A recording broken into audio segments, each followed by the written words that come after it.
వైఎస్సార్ కడప జిల్లా పోరుమామిళ్ల మండలంలో రాజకీయ వాగ్వాదం హాట్ టాపిక్ గా మారింది. జనసేన నాయకుడు పవన్ కళ్యాణ్ పై చేసిన వ్యాఖ్యలపై జనసేన మండల అధ్యకుడు శీలంశెట్టి లక్ష్మయ్య తీవ్రంగా స్పందించారు.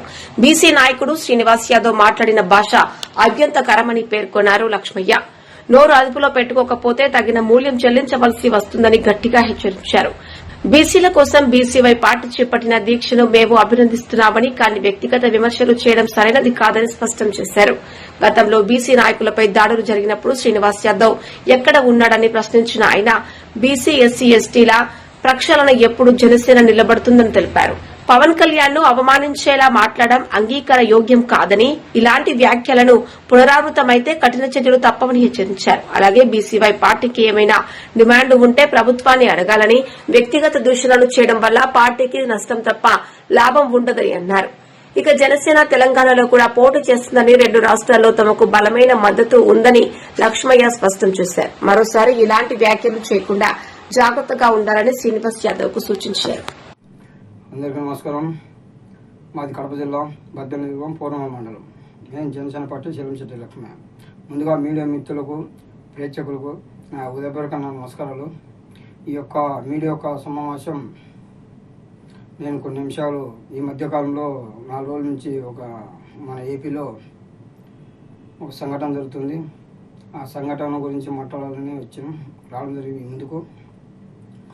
అదే విజయవాడలో మంగళగిరిలో బోడి రామచంద్ర యాదవ్ గారు బీసీఐ పార్టీ బోడి రామచంద్ర యాదవ్ గారు దీక్ష కూర్చోవడం జరిగింది. దీక్ష కూర్చున్నాడు. ఆ దీక్షకు ఎందుకంటే అతని ప్రజాస్వామ్య ఎవడైనా ప్రభుత్వాన్ని ఏ ప్రభుత్వం ఉన్నామని అడిగే హక్కు ప్రతి ఒక్కరి మీద ఉంది. అడగచ్చు. ఏమన్నా లోటుపాట్లు ఉంటే అది అడగచ్చు, చేయొచ్చు. అందులో ఇబ్బంది ఏం లేదు. అందుకు కూడా మేము కూడా ఏకీభవిస్తున్నాం. ఒకటి, రామచంద్ర యాదవ్ గారు పెట్టిన దీక్షకు మన తెలంగాణ నుంచి ఒక కుక్క అయితే వచ్చింది. ఆ కుక్క పేరు శ్రీనివాసులు యాదవ్ గారు. శ్రీనివాసులు యాదవ్ గారు మేము బీసీలైనా ఎస్సీ సోదరులైనా మాకు ఎంతో గౌరవం ఉంది. అందులో యాదవ సమాజ వర్గంలో మాకెంతో సన్నిహితంగా ఉండే మా స్నేహితులు ఒక అన్నదమ్ముల మాదిరిగా అందరము కలిసిమెలిసి ఒక తండ్రి బిడ్డల్లాగా ఉండేదానికి మేము అందరం కూడా కలిసిమెలిసి ఉండం. కానీ నువ్వు నిన్న మాట్లాడిన మాటలు అయితే ఆ యాదవ కులానికి ఒక మచ్చలు ఇచ్చినట్లు మాట్లాడుతున్నావు తప్పితే అది నువ్వు వ్యక్తిగతంగా వచ్చి మాట్లాడినట్టు ఉంది, కానీ ఒక సంఘీభావం తెలిపినట్లేదు. అన్న, నేను చెప్తున్నా రామచంద్ర యాదవ్ అన్న గారికి, మీరన్నా మీ పార్టీ అంటే మాకు కూడా గౌరవమే. ఎందుకంటే ఒక ప్రశ్నించే పార్టీ వచ్చింది. ప్రభుత్వానికి ఏ ప్రభుత్వానికైనా ఒక భయం ఉంటుంది. ఎవడో కూడా మాట్లాడుతుండాలి. ఏదో ఒక విషయం మీద ఏదో ఒకటి లేవనెత్తుంటే వాళ్ళకు కూడా కదలిక ఉంటుంది. మాకు కూడా మీరు మాట్లాడుతున్నది పర్వాలేదు అనుకున్నామన్నా. నువ్వు కేవలం జనసేన పార్టీని టార్గెట్ చేయడం అనేది ఎంత తప్పో అది తెలుసుకోవాలన్నా. నీకు సంఘీభావం తెలిపినట్లేదు. ఆ కుక్క నీకు సంఘీభావం తెలిపినట్లేదు. మరొకసారి చెప్తున్నా, మా యాదవ సోదరుల గారికి, సోదరులకు నేనైతే ఒకటే చెప్తున్నా, మిమ్మల్ని ఒక్క వ్యక్తినైతే మేము టార్గెట్గా, ఒక్క మంచినైతే మేము దుష్ప్రచారం చేయము. మా నాయకుడు కూడా క్రమశిక్షణతో మాట్లాడే వ్యక్తి. ఏ పొద్దు కూడా ఏ కులం మీద కానీ ఎవరినే కానీ ఇంతవరకు కూడా మా నాయకుడు కానీ, మా కార్యకర్తలు కానీ, మా జనసేన నాయకులు కానీ ఎవరు కానీ దుష్ప్రచారంగా దుర్మార్గంగా మాట్లాడే దాఖలాలు ఎక్కడ లేవన్నా ఎత్తులాడుకున్నా. ఆనాడు ప్రజారాజ్యంలో ఎప్పుడైనా మాట్లాడుకున్నాం మేము. కానీ ఒకడు తెలంగాణ నుంచి వచ్చి ఇక్కడ వచ్చి మాట్లాడేది భాష యాస అనేది అది ముమ్మాటికి తప్పన్నా. అందులో మూలంగా ఈ వద్దు మేము మాట్లాడాల్సి వస్తుంది. అదే శ్రీనివాసులు యాదవ్ గారికి నేను ఒకటే ప్రశ్న వస్తున్నా, ఒకటే సూటిగా అడుగుతున్నా. అదే రామచంద్ర యాదవ్ గారు గత ప్రభుత్వం వైఎస్ఆర్సీపీ గత ప్రభుత్వం ఉన్నప్పుడు 2019 నుంచి 2024 వరకు ఉన్నప్పుడు ఆ గత ప్రభుత్వంలో ఇంటి మీద దాడి చేసి వెహికల్ అన్ని పగలు కొట్టి అన్ని ధ్వంసం చేసి అప్పుడు ఎక్కడున్నా ఉన్నా ఇదే బీసీ బిడ్డ అన్న. ఇదే బీసీ బిడ్డ ఆనాడు మీ అన్న మా నాన్న ఉండాలని చెప్పి భయపడి అబుద్ధి అని బయటకు వచ్చి మాట్లాడిన దాఖలాలు ఎక్కడ ఉందన్నాను, మాట్లాడలే. నిన్ను అన్న కూడా తప్పు, నిన్ను అన్న కూడా చాలా తప్పు అంటే తప్పు. ఏమంటా ఉన్నాను, పవన్ కళ్యాణ్ గారు పాగల్ పవన్ కళ్యాణ్ ఒరే పాగల్, అరే బిడ్డ, అదే తెలంగాణలో అదే నీ తెలంగాణ అని చెప్పుకుంటే నువ్వు అదే తెలంగాణలో ఒక ఎస్సీ ఎస్టీ బిడ్డలు బీసీ బిడ్డలు అనేక మంది బిడ్డలు అయితే ఉంటారా బాబు. అక్కడ కూడా ఎన్నో కోట్లు విరాళం ఇచ్చాను రా బాబు మా నాయకుడు. ఆ బుద్ధు ఏమైనావురా బాబు, ఆ బుద్ధును గత ప్రభుత్వంలో ఉన్నప్పుడు వరదలు వచ్చినప్పుడు కొట్టుకొని పోతుంటే కోట్లు ఇచ్చిన దాఖలు లేరా మా నాయకుడు. మా నాయకుడు అయితే మా మెగా కుటుంబం అయితే కోట్లు ఇచ్చిన ఆ బుద్ధి వచ్చి ఆ బుద్ధికి నన్ను మీరెవరండి మాకు తెలంగాణకు డబ్బులు ఇవ్వాల్సిన మీరెవరండి, మీకు కావాలంటే మీ ఏపీలో చూసుకోండి, మా తెలంగాణకు మీకేం సంబంధం ఏమని, మాకెందుకు ఇస్తున్నారు, మా గవర్నమెంట్కి మీకు ఇవ్వాల్సిన అవసరం ఏముందని, మా ప్రజలకు మేము ఎందుకు ఇవ్వాలని నువ్వు ఆ బుద్ధికి ఒక ప్రశ్న వేసింటే బాగుండేది. శ్రీనివాసరావు యాదవ్ గారు, నిన్ను శ్రీనివాసరావు యాదవ్ గారు అనడం కూడా చాలా తప్పుగా నేనైతే ఫీల్ అవుతున్నా. చూసేవాళ్ళు ప్రజలందరూ చూస్తున్నారు. నువ్వు ఒక కుక్కతో పోల్చుకుని ఆ కుక్క కూడా ఆ కుక్కకు నీ ఇలువ కూడా పోతురా బాబు. నిన్నగినా సరే బాబు, నీకు బరాబర్ చెప్తున్నా, పవన్ కళ్యాణ్ గారు పార్టీ ఆఫీస్ అక్కడ ఉంది అనేది కూడా నీకు మర్చిపోయి పక్కన పార్టీ ఆఫీస్ ఉంది, ఆయన దుష్ప్రచారంగా అంత దుర్మార్గంగా మాట్లాడుతున్నావు. నీ తల్లిదండ్రులు నీ మాటలు చూస్తే నీ తల్లిదండ్రులను వాళ్ళు ఎటువంటి వాళ్ళు అనేది ఈ పొద్దు అనుకోవాల్సింది. పాపం వాళ్ళు నీకుండా నీ తల్లిదండ్రులు కూడా సిగ్గుపడతారా బాబు. నీ తల్లిదండ్రులు కూడా నిన్ను చూసి సిగ్గుపడతారు. పవన్ కళ్యాణ్ కానీ ఈ మాట అంటున్నావు అంటే సిగ్గుపడతారు. ఏపీ ప్రజలు కానీ నిన్ను ఊస్తాను, నోట్లో అవి వస్తాను నోట్లో, సిగ్గులే మాట్లాడంటే. ఆ బుద్ధు అదే బీసీ పార్టీ రామచంద్ర యాదవ్ గారును ఆయన ధ్వంసం చేస్తే పోయిన గవర్నమెంట్లో ఎక్కడున్నావు, ఎక్కడ పనుకున్నావు, నిద్రపోతున్నావా? అదే ఎస్టీ ఎస్సీ బీసీ సోదరులను గత ప్రభుత్వంలో ఊళ్ళూళ్ళే తరిమి కొడతా అంటే ఎక్కడున్నారో బాబు. అదంట మన ఒక బీసీ బిడ్డ సాగు బతుకల్లో కొట్టుమిట్టలాడుతుంటే సంఘీభావం తెలపని రాలేదా? ఒక పార్టీ అధికారం పార్టీ వచ్చేసి ఒక ప్రతిపక్షం లేని పార్టీకి మద్దతు ఎట్ట చెప్తారు సభ్యులు? ఆ మొత్తం జ్ఞానం లేకపోతే అడగండి, మీరు రిప్రజెంటేటివ్ ఇవ్వండి. అక్కడనే పార్టీ ఆఫీస్ ఉంది కదా, రిప్రజెంటేటివ్ ఇచ్చి మీకేం కావాలో అడగండి, మీకేం కావాలో అడగండి. అడిగి ఆ తర్వాత ఆయన జవాబు రానప్పుడు అప్పుడు ఆయన ప్రశ్నించండి. ఏమీ లేకుండా నన్ను పాగలు కాను ఆ విధంగా మాడుతున్నావు అంటే నీకు పోయేదానికి దగ్గరికి వచ్చినారు బాబు. అది ముక్కటి దేవతలు చూస్తున్నారా? నేను పోయి అన్నో చోట యాక్సిడెంట్ అయితే చచ్చేవరాను, అప్పటికను చస్తాను, యాక్సిడెంట్ అయితే చస్తాను.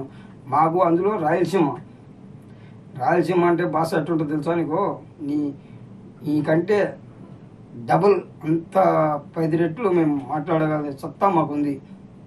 అంత దుర్మార్గం, అంత యాస భాష అన్ని విధాలుగా మేము మాట్లాడగలుగుతాం.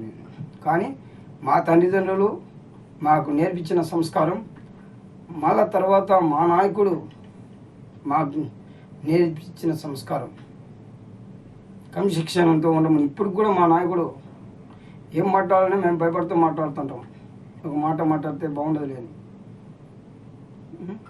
మా నాయకుడు ఇప్పుడు కూడా అంటుంటాడు, మా నాయకుడు క్రమశిక్షణ కలిగినవాడు కాబట్టి మమ్మల్ని ఆపుతాడు, కాబట్టి మేము అట్నే ఉండము. అదే గనక ఒక్క పారిన సల్యూడిస్తే నిన్ను అసలు ఏపీలో నుంచి తెలంగాణ కూడా పోలేను. అసలు నువ్వు తెలంగాణలో ఎక్కడున్నా వచ్చి తరిమి కొడుతాం. మేము దాకా రావచ్చు. మీ తెలంగాణ బీసీ బిడ్డలే మిమ్మల్ని తరిమి కొడతారు. నిజంగా చెప్పాలంటే మీ తెలంగాణ ప్రజలే అక్కడనే తరిమితూనే కొడతారు నిన్ను. ఖబర్దార్, ఇంకొకసారి చెప్తున్నాం, ఇంకొకసారి పవన్ కళ్యాణ్ జోలికి వస్తే ఖబర్దార్, నీకు దస్మా జాగ్రత్త బేటా. ఈసారి పవన్ కళ్యాణ్ గారి గురించి దుర్మార్గంగా మాట్లాడితే నీ నేలక చీలేస్తాం బిడ్డ, ఖబర్దార్. ఇంకోటి రామచంద్ర యాదవ్ గారు బీసీలకు 1000 ఎకరాలు అండి. ఓకే, 1000 ఎకరాలు అనేది 1000 ఎకరాలు అంటే కులానికి ఇంత పంచుకుంటూ పోతే ఆడ ఏముందే బాబు, మీ తప్పు లేదు, అడగండి 1000 ఎకరాల 2000 ఎకరాల 3000 ఎకరాల అనేది అది మీ వ్యక్తిగత విషయం, అది మాట్లాడండి.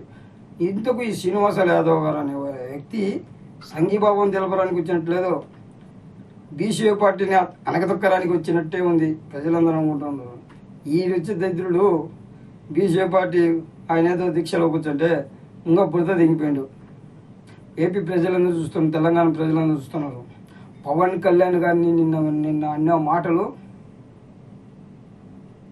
ఇంత దుర్మార్గంగా గత ప్రభుత్వంలో వాళ్ళు అట్ట మాట్లాడి అట్ట ధ్వంసమైపోయిందో ఈసారి శ్రీనివాస యాదవ్ కాదు, బీసీఏ పార్టీ కూడా అట్నే భస్మైపోతుంది. దశమ జాగ్రత్త. వీళ్ళందరినీ పిలిపించుకునేది పవన్ కళ్యాణ్ మీద రెచ్చగొట్టేది, పవన్ కళ్యాణ్ మీద మాట్లాడేది. గతంలో కూడా మన రామచంద్ర యాదవ్ గారు మాట్లాడారు. పార్టీ జనసేన పార్టీ అధ్యక్షుడు పవన్ కళ్యాణ్ గారు జనసేన పార్టీ కార్యకర్తలకు నాయకులకు ఎన్నుపోటు పోసాడు, ముఖ్యంగా కాపులకు ఎన్నుపోటు పోసాడు, పార్టీని బలోపేతం చేసుకోవడంలో విఫలమయ్యాడు. సరే బాబు, మీరు మీ కులాన్ని మీ కార్యకర్తలను ప్రోత్సహించుకోవాలని మీరు ఉండరు. మా నాయకుడు పార్టీ ఎదుగుదలటన్నా కానీ ఏపీ ప్రజలు బాగుండాలా, ప్రజల పక్షాన్ని ప్రజలు బాగుండాలనే కోణంలో మా నాయకుడు చూస్తున్నాడు. మీరు మాత్రం మా పార్టీ పెరగాల, మా సీట్లు పెరగాల అనే కోణంలో మీరు చూస్తున్నారు. మా నాయకుడు నిబద్ధతంగా నిజాయితీగా ఈ పొద్దు ఏపీలే కాదు, తెలంగాణ కాదు, యావత్తు ప్రపంచమంతా తలెత్తి చూసేలాగా చేసుకుంటూ మా నాయకుడు పోతున్నాయి. ఇట్లాంటి కుక్కలు ఎన్ని పోతుంటే మా నాయకుడు ఇట్లాంటి కుక్కలు ఎన్ని పోతుంటే అంత పైకి వెళ్తుంటాడు. బాల్ ఉందే, బాల్ కొట్టే కొద్దీ కొడుతుంటుంది. అదే మీరు ఎంత శాపనార్థాలు పెట్టినా అవి మీ శాపనార్థాలే మా నాయకుడికి శ్రీరామ రక్షణ. అది మాత్రం మర్చిపోకండి. అసలు ఇంతలోకే నిర్మాణం 3 రోజులకే దీక్ష నిర్వహించుకున్నారంటే రామచంద్ర యాదవ్ గారు ఎవరి కోసం పెట్టాడో చాలా స్పష్టంగా ప్రజలందరికీ బాగా అర్థమైపోయింది. ఆనాడు బీసీ బిడ్డ అని ఎస్సీ ఎస్టీ సోదరులను ఆనాడు డాక్టర్ మాస్కులు ఇవ్వలేదంటే ఇవ్వలేదని అడిగితే తరిమితే గుడ్డుని కొట్టి అతన్ని డాక్టర్ చంపేసిన డాక్టర్ ఉన్నాయి. ఎస్టీ సోదరులు ఉందని భయంగా చాలా హింస పెట్టిన డాక్టర్ ఉన్నాయి. అట్టనే చాలా విధాలుగా అయితే గత ప్రభుత్వం ఎంత ఇబ్బంది పెట్టిందో, వచ్చి పథకాలన్నీ కూడా ఏ దారి మళ్ళీ ఇచ్చారో మీకు అందరూ తెలిసింది. దాని గురించి మాట్లాడారు పాగల్ శ్రీనివాస యాదవ్ గారు. మరి పాగల్ శ్రీనివాస యాదవ్ నీకే చెప్పేది, దాని గురించి మాట్లాడు బాగుంటుంది. లేచి పవన్ కళ్యాణ్ గురించి మాట్లాడడం అనేది ఇది చాలా పద్ధతి కాదు. ఇప్పుడు తెలంగాణ కాదు, ఏపీ కాదు, తెలంగాణలో కూడా పాగా వేస్తాం. అక్కడ కూడా కాంగ్రెస్ పార్టీని భూస్థాపం చేస్తాం. అది దస్మత్ జాగ్రత్త. అక్కడ కూడా కాంగ్రెస్ పార్టీని భస్మం చేసేదే. ఇక్కడ ఎట్టా పోయిందో కాంగ్రెస్ హఠావో బీజేపీ బచావో అన్నాడో, ఇక్కడ కూడా అత్తపత్తలను తొక్కుతా, నా పేరు పవన్ కళ్యాణ్ కాదు, నాది జనసేన పార్టీ కాదని ఎప్పుడు అట్టన్నాడో ఇప్పుడు చెప్తాను నేను. మళ్ళీ తెలంగాణలో కూడా కాంగ్రెస్ పార్టీని భూస్థాపన చేస్తారు, అది జనసేన పార్టీ చేస్తుంది. కాబట్టి జాగ్రత్త. శ్రీనివాస యాదవ్ మంచి మహనీయులే, అతన్ని ఏం చేసుకోలేదు. నువ్వు బచ్చగా నువ్వేం చేసుకుంటారా? ఈ విధంగా మాట్లాడడం అనేది మేము కూడా చాలా భాషల్లో మాట్లాడతాం, అది కాదు, కరెక్ట్ కాదు. మీరు ఏమన్నా ఉంటే ప్రభుత్వాన్ని అడగండి. అడిగి మా ఈ హక్కుల మీద పోరాడడానికి ప్రతి ఒక్కరు సంఘీభావం తెలుపుతాడు. ఎవడైనా ఏదైనా ప్రజాధర్మంలో ప్రజాబద్ధంగా ప్రజాస్వామ్యబద్ధంగా మీరు ఏ దీక్ష కూర్చున్నా ఏది చేసినా ప్రజాస్వామ్యబద్ధంగా రాజ్యాంగం పట్ల విశ్వాసంతో నిజాయితీతో ఏ దీక్ష కూర్చున్నా ప్రజలందరూ నిజాయితీ కూకున్నప్పుడు నిజాయితీగానే ప్రజలందరూ కూడా నీకు ఘన స్వాగతం పలుకుతారు. 2 రోజులు దీక్ష కూర్చొని నిర్మించుకొని వెళ్ళిపోతానే ప్రజలందరూ చూస్తున్నారు, పిచ్చోళ్ళు కాదు. అదే 2 అడుగులు ఎత్తు బెడ్ వేసుకొని చుట్టుపక్కల కూల్ ఫ్యాన్లు పెట్టుకొని కూలర్లు పెట్టుకొని, అది కాదు కరెక్ట్ చేసుకో, అందులో తప్పులేదు. మా పార్టీ అధ్యక్షుడు కాబట్టి కూలర్లు పెట్టుకోవచ్చు, ఏసీలు పెట్టుకోవచ్చు, ఏమేం చేసుకోవచ్చు, ఇబ్బంది ఏం లేదు. కానీ మాట్లాడే భాష, ఆ భాష పద్ధతిగా మాట్లాడాలి. పద్ధతిగా మాట్లాడాలి. ఆ పద్ధతి ఏంటని మన పెద్దలు మనకు నేర్పించింటే కదా కర్మగాలి. మన పెద్దలు మనకు సంస్కారం నేర్పించింటే మనకు సంస్కారం వస్తుంది. మన పెద్దలకి సంస్కారం అయినప్పుడు మనకేం సంస్కారం ఉంటుంది. అందుకనే నేను చెప్పేది ఒకటే, జై జనసేన, జై భీమ్, జై హింద్.